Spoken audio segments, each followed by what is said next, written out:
Hello, everyone. Today I'm going to do my anger outlines, and the first one I'm going to be talking about is the anger and world politics, how collective emotions shift over time.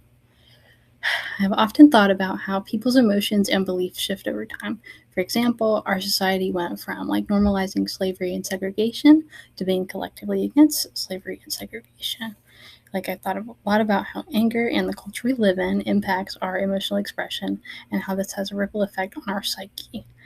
I think of anger as a pretty natural emotion occurring mostly from instincts with some impact occurring from how we are taught to express it.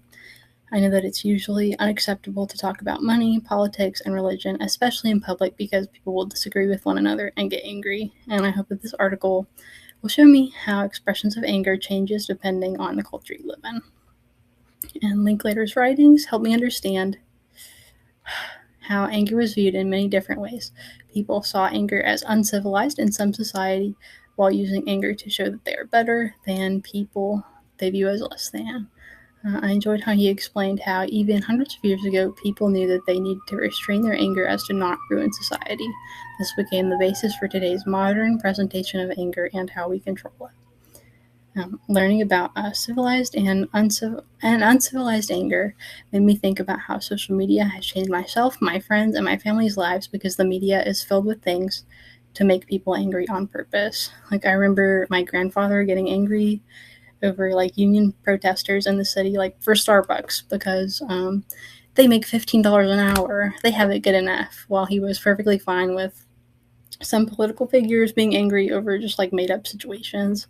And I said that this highly contrasts Linklater's view that public anger has become rare.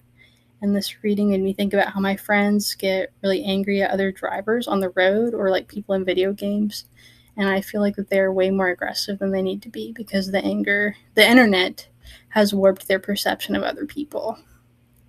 And so next I'm going to be doing the Anger, Gender, Race, and Limits of Free Speech Protection by Andy Carr.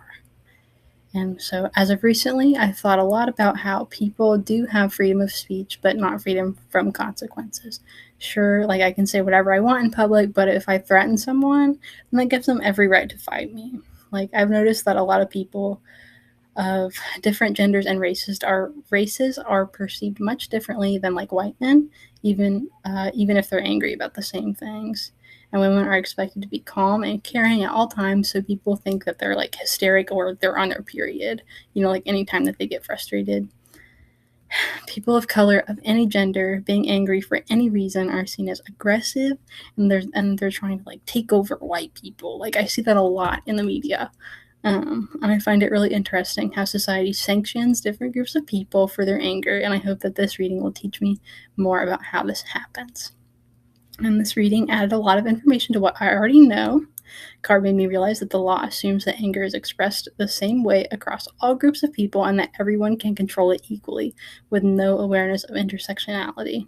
Like I stated earlier, I have learned that there are legally fighting words by the Chaplinsky case that justify a reaction out of people despite free speech.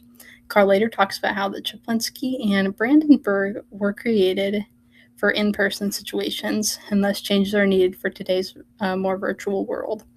I think that adjustments in what defines fighting words over the internet would be beneficial so that people cannot hide from the consequences of their words on the internet. Carr further discusses how the public's reaction to group anger changes depending on the marginalized group. Because we live in a society where the only valid opinion is those of white men, marginalized groups are put down for being angry since issues that don't impact white men must not be real.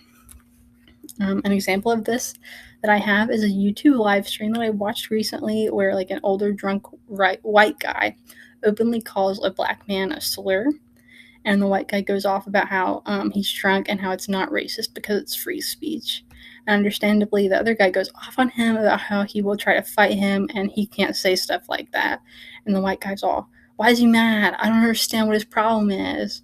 And this shows how different types of people express their anger in different ways and how white men don't understand issues that don't impact them.